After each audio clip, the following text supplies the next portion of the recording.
Today the Lord says, as in Jeremiah 31:16, ಈ ದಿವಸ ಕರ್ತನು ಯೆರೆಮೀಯ 31:16 ಹೇಳಲ್ಪಟ್ಟಿರುವ ಹಾಗೆಯೇ, your work will be rewarded. ನಿನ್ನ ಪ್ರಯಾಸವು ಸಾರ್ಥಕವಾಗುವುದು. Even today the Lord is reminding you that He will reward all your work. ಇಂದು ಸಹ ಕರ್ತನು ನಿಮ್ಮನ್ನ ನೆನಪು ಮಾಡಿಕೊಳ್ಳುವಂತೆ ಹೇಳುತ್ತಿದ್ದಾನೆ. ನಿಮ್ಮ ಎಲ್ಲ ಪ್ರಯಾಸಗಳನ್ನು ಕರ್ತನು ಸಾರ್ಥಕಗೊಳಿಸುತ್ತಾನೆ. The Lord says this to Jerusalem. ಕರ್ತನು ಇದನ್ನ ಯೆರೂಸಲೇಮ್ ಪಟ್ಟಣಕ್ಕೆ ಹೇಳುತ್ತಾನೆ. Refrain your voice from weeping. ನಿನ್ನ ಧ್ವನಿಯು ಗೋಳಾಟದಿಂದ ಇಲ್ಲದೆ ಇರಲಿ. And refrain your eyes from tears. ನಿನ್ನ ಕಣ್ಣು ಸುರಿಸದಿರಲಿ.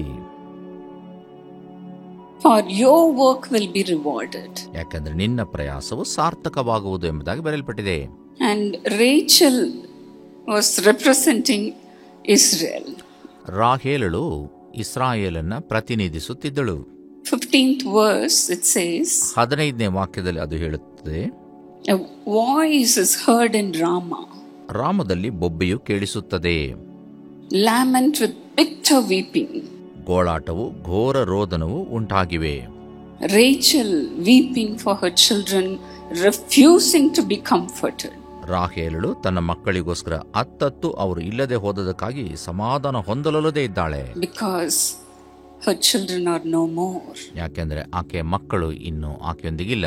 When we lose our children, how bad it would be. ನಮ್ಮ ಮಕ್ಕಳನ್ನ ಕಳ್ಕೊಳ್ಳುವಾಗ ಎಷ್ಟು ವ್ಯಸನ ಉಂಟಾಗ್ತದಲ್ವೇ. When we lose our loved ones, no one can comfort us other than God, isn't it? ನಮ್ಮ ಪ್ರೀತಿ ಪಾತ್ರನ ಕಳ್ಕೊಳ್ಳುವಾಗ ದೇವರನ್ನು ಬಿಟ್ಟು ಯಾರೂ ನಮ್ಮನ್ನ ಸಂತೈಸಲಿಕ್ಕೆ ಸಾಧ್ಯ ಇಲ್ಲ ಅಲ್ಲವೇ.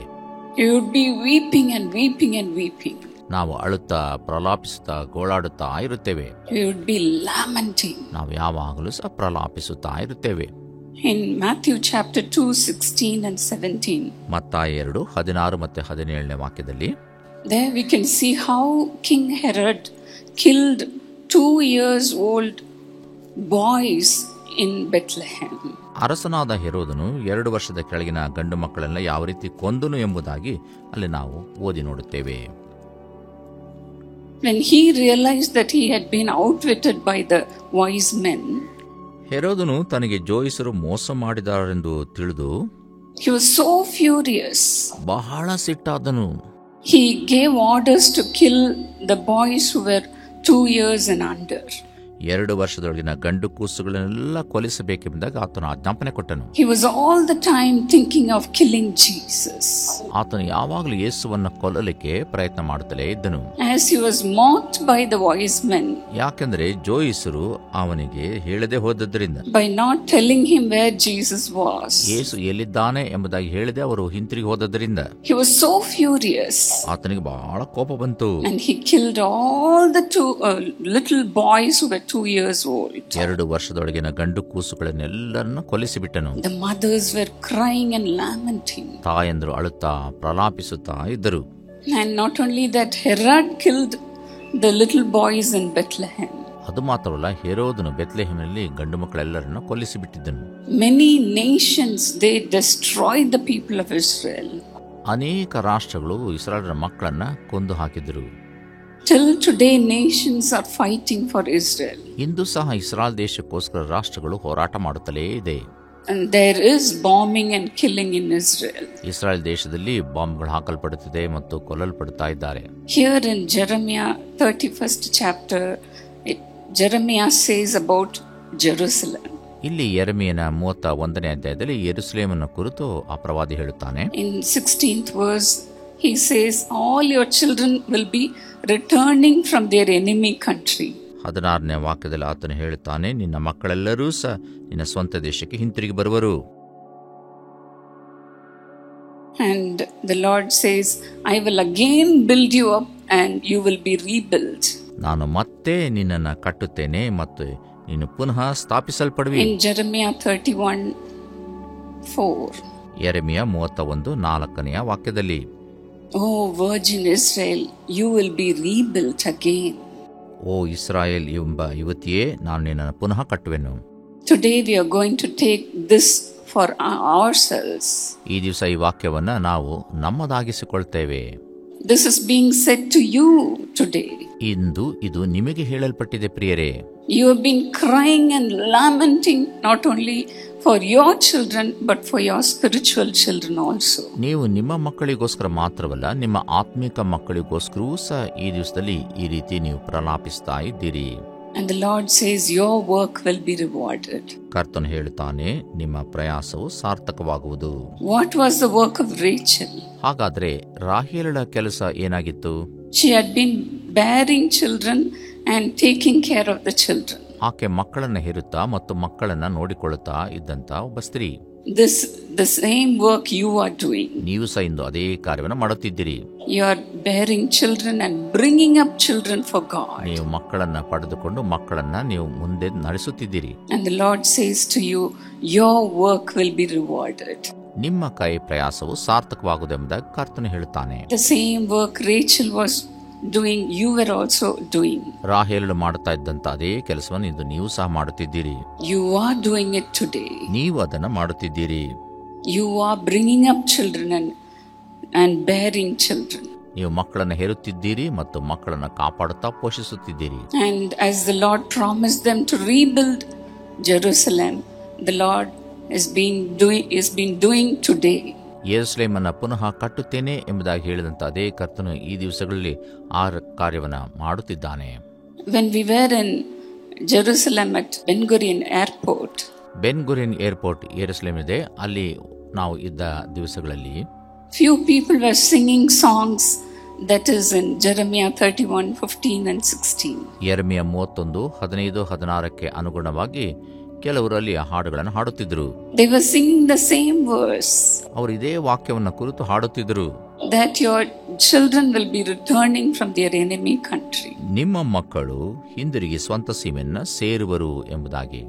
As new Jewish immigrants were returning to Jerusalem, ನೂತನವಾದಂಥ ಯಹೂದ್ಯರು ಹೊರದೇಶದಿಂದ ಸ್ವದೇಶಕ್ಕೆ ಹಿಂತಿರುಗಿ ಹೋಗ್ತಾ ಇದ್ದಂಥ ಸಂದರ್ಭದಲ್ಲಿ people in Jerusalem were looking at them and singing this song. ಯೆರೂಸಲೇಮಿನಲ್ಲಿದ್ದಂಥ ಆ ಜನರು ಇವರನ್ನು ನೋಡಿ ಈ ಸ್ವಾಗತ ಹಾಡನಾಡುತ್ತಿದ್ದರು. This is happening today.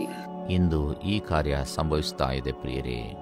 The prophet Jeremiah, who spoke prophecy about Jerusalem, is being fulfilled today. ಪ್ರವಾದಿಯಾದ ಯೆರೆಮೀಯನು ಯೆರೂಸಲೇಮನ್ನು ಕುರಿತು ನುಡಿದಂಥ ಪ್ರವಾದನೆ ಈ ದಿವಸಗಳಲ್ಲಿ ನೆರವೇರುತ್ತಾ ಇದೆ ಪ್ರಿಯರೇ. Jesus also cried over Jerusalem. ಯೇಸು ಕ್ರಿಸ್ತನು ಸಹ ಯೆರೂಸಲೇಮನ್ನು ಕುರಿತು ಅತ್ತನು. In Luke 19:41 we see this. ಲೂಕ 19:41 ಇದನ್ನು ನಾವು ನೋಡುತ್ತೇವೆ. As Jesus approached Jerusalem, when he looked at the city, he was weeping over the city. ಯೇಸು ಕ್ರಿಸ್ತನು ಯೆರೂಸಲೇಮಿನ ಸಮೀಪಕ್ಕೆ ಬಂದಾಗ ಪಟ್ಟಣ ನೋಡಿ ಅದರ ವಿಷಯವಾಗಿ ಬಹಳವಾಗಿ ಅತ್ತನೆಂಬುದಾಗಿ. Even today we can see a church like a teardrop, the teardrop of Jesus in Jerusalem. ಇಂದು ಸಹ ಯೆರೂಸಲೇಮಿನಲ್ಲಿ ಯೇಸುವಿನ ಕಣ್ಣೀರಿನ ಒಂದು ಹನಿಯೋಪಾದಿಯಲ್ಲಿ ಒಂದು ದೇವರ ಆಲಯ ಕಟ್ಟಲ್ಪಟ್ಟಿರುವುದನ್ನು ನಾವು ನೋಡುತ್ತೇವೆ. Why did he weep over Jerusalem? ಯಾಕೆ ಯೆರೂಸಲೇಮನ ಕುರಿತು ಯೇಸು ಕ್ರಿಸ್ತನು ಅತ್ತನು? Because he could see the future of Jerusalem. ಯಾಕೆಂದರೆ ಯೆರೂಸಲೇಮಿನ ಭವಿಷ್ಯವನ್ನು ಆತ ನೋಡಿದ್ದನು. Jerusalem being destroyed, ಯೆರೂಸಲೇಮನು ನಾಶವಾಗುವಂತದ್ದನ್ನ, people being killed ಜನರು ಕೊಲ್ಲಲ್ಪಡುವುದನ್ನ, because of their disobedience. ಯಾಕೆಂದರೆ ಅವರ ಅವಿಧೇಯತ್ವದ ನಿಮಿತ್ತ. Jesus not only cried and left, ಯೇಸು ಕ್ರಿಸ್ತನು ಅತ್ತು ಹೋದದ್ದು ಮಾತ್ರವಲ್ಲ, but then he was pierced and wounded for the transgressions of those people. ಆ ಜನರೆಲ್ಲರ ಅಪರಾಧಗಳ ನಿಮಿತ್ತವಾಗಿ ಆತನು ತಿವಿಯಲ್ಪಟ್ಟನು, ಆತನು ಸಂಕಷ್ಟಗಳನ್ನು ಅನುಭವಿಸಿದನು. And today he has built Jerusalem. ಈ ದಿವಸ ಯೆರೂಸಲೇಮು ಕಟ್ಟಲ್ಪಟ್ಟಿದೆ. He is still building Jerusalem. ಆತನು ಯೆರೂಸಲೇಮನ್ನು ಕಟ್ಟುತ್ತಾ ಇದ್ದಾನೆ. And your work will also be rewarded today. ನಿಮ್ಮ ಕೈ ಪ್ರಯಾಸವು ಸಹ ಇಂದು ಸಾರ್ಥಕಗೊಳ್ಳಲಿಕ್ಕಿದೆ ಪ್ರಿಯರೇ. The Lord says, I have loved you with my everlasting love. ನಾನು ಶಾಶ್ವತ ಪ್ರೇಮದಿಂದ ನಿಮ್ಮನ್ನು ಪ್ರೀತಿಸಿದ್ದೇನೆ ಎಂಬ ಕರ್ತನು ಅನ್ನುತ್ತಾನೆ. I have drawn you with my loving kindness. ನನ್ನ ಮಮತೆಯ ಹಗ್ಗದಿಂದ ನಿಮ್ಮನ್ನು ಸೆಳೆದುಕೊಂಡಿದ್ದೇನೆ ಅನ್ನುತ್ತಾನೆ. Yes, your sorrow will be turned into joy. ಹೌದು, ನಿಮ್ಮ ದುಃಖ ಹೋಗಿ ಸಂತೋಷವಾಗಿ ಮಾರ್ಪಾಡು ಹೊಂದುವುದು. As the Bible says in Romans 16:20. ಯೋಹಾನ 16:20 ಅನುಗುಣವಾಗಿ ಸತ್ಯವೇದ ಹೇಳುವಂತೆ. As in Isaiah 9:2, your darkness will turn into light. ಯೆಶಾಯ 9:2 ಅನುಗುಣವಾಗಿ ನಿಮ್ಮ ಅಂಧಕಾರವು ಹೋಗಿ ಕತ್ತಲೆ ಹೋಗಿ ಬೆಳಕು ಬರುವಂತದ್ದು. As in Deuteronomy 23:5, your curses will be turned into blessings. ಧರ್ಮೋಪದೇಶ ಕಾಂಡ 23:5 ಅನುಗುಣವಾಗಿ ನಿಮ್ಮ ಶಾಪ ಹೋಗಿ ಆಶೀರ್ವಾದ ಬರಲಿಕ್ಕಿದೆ. As in Psalm 126:3 and 4, ದಾವೀದನ ಕೀರ್ತನೆ 126 3 ಮತ್ತು 4ನೇ ವಾಕ್ಯಕ್ಕೆ ಅನುಗುಣವಾಗಿ your tears will be turned into laughter. ನಿಮ್ಮ ಕಣ್ಣೀರು ನಗುವಾಗಿ ಮಾರ್ಪಾಡು ಹೊಂದಲಿಕ್ಕಿದೆ. Do you believe that? ನೀವು ಅದನ್ನು ನಂಬುವಿರಾ? Hallelujah. Hallelujah. Hallelujah. Hallelujah. The Lord will turn all your tears into laughter. ಕರ್ತನು ನಿಮ್ಮ ಎಲ್ಲಾ ಕಣ್ಣೀರನ್ನ ನಗುವಾಗಿ ಮಾರ್ಪಾಡು ಮಾಡುತ್ತಾನೆ. It will happen. ಅದು ಖಂಡಿತವಾಗಿ ಸಂಭವಿಸುತ್ತದೆ. It will happen. ಅದು ಖಂಡಿತವಾಗಿ ಸಂಭವಿಸುತ್ತದೆ. One day you will come and say, the Lord is using me mightily. ಒಂದು ಸಲ ನೀವು ಬಂದು ಹೇಳಿರಿ, ಕರ್ತನನ್ನು ಅದ್ಭುತವಾದ ರೀತಿಯಲ್ಲಿ ಉಪಯೋಗಿಸುತ್ತಿದ್ದಾನೆ ಎಂಬುದಾಗಿ. And the Lord has rewarded all my work. ಕರ್ತನನ್ನ ಕೈ ಪ್ರಯಾಸಕ್ಕೆಲ್ಲದಕ್ಕೂ ಸಹ ಬಹುಮಾನ ಕೊಟ್ಟಿದ್ದಾನೆ ಅನ್ನುವಿರಿ. Hallelujah. Hallelujah. The same thing my husband used to tell all the time. ಇದೇ ಕಾರ್ಯವು ನನ್ನ ಗಂಡ ಯಾವಾಗಲೂ ನನಗೆ ಹೇಳುತ್ತಿದ್ರು. This Jesus calls ministry is not ours. ಈ ಯೇಸು ಕರೀತಾನೆ ಸೇವೆ ನಮ್ಮದಲ್ಲ.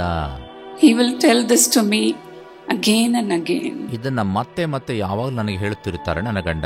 This ministry is of Jesus. ಈ ಒಂದು ಸೇವೆ ಯೇಸು ಕ್ರಿಸ್ತನದು. Jesus is the sole proprietor of this ministry. ಯೇಸು ಕ್ರಿಸ್ತನೇ ಈ ಒಂದು ಸೇವೆಯ ಪೂರ್ಣ ಯಜಮಾನ. And he always wanted to lift the name of Jesus. ಯಾವಾಗಲೂ ಸಹ ಯೇಸು ನಾಮವನ್ನು ಪ್ರಖ್ಯಾತಿಗೆ ತರಬೇಕೆಂಬುದಾಗಿ ಇವರು ಬಯಸುತ್ತಿದ್ರು. Hallelujah. Hallelujah.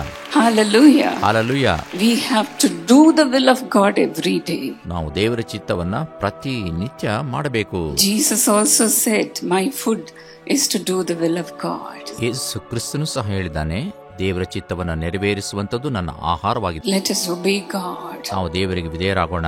Let us do the will of God every day. ದೇವರ ಚಿತ್ತವನ್ನ ಪ್ರತಿನಿತ್ಯ ನಾವು ಮಾಡೋಣ. Let us not say, let me take some rest. ನಾನು ಸ್ವಲ್ಪ ವಿಶ್ರಮಿಸಿಕೊಳ್ತೇನೆ ಎಂಬುದಾಗಿ ನಾವು ಹೇಳುವುದು ಬೇಡ. The Lord will not be pleased to hear those words. ಕರ್ತನ ಈ ಮಾತನ್ನ ಕೇಳಿಸಿಕೊಳ್ಳುವುದಕ್ಕೆ ಇಷ್ಟಪಡುವುದಿಲ್ಲ. Let us work for the Lord diligently. ನಾವು ಯಥಾರ್ಥವಾಗಿ ದೇವರ ಸೇವೆಯನ್ನ ಮಾಡೋಣ. Dedicate ourselves to walk in integrity. ನಾವು ಯಥಾರ್ಥವಾಗಿ ದೇವರ ಸನ್ನಿಧಾನ ನಡೀಲಿಕ್ಕಾಗುವಂತೆ ನಮ್ಮನ್ನು ಒಪ್ಪಿಸಿಕೊಡೋಣ. Then your work will be rewarded. ಆಗ ನಿಮ್ಮ ಕೈ ಪ್ರಯಾಸವು ಸಾರ್ಥಕಗೊಳ್ಳುತ್ತದೆ.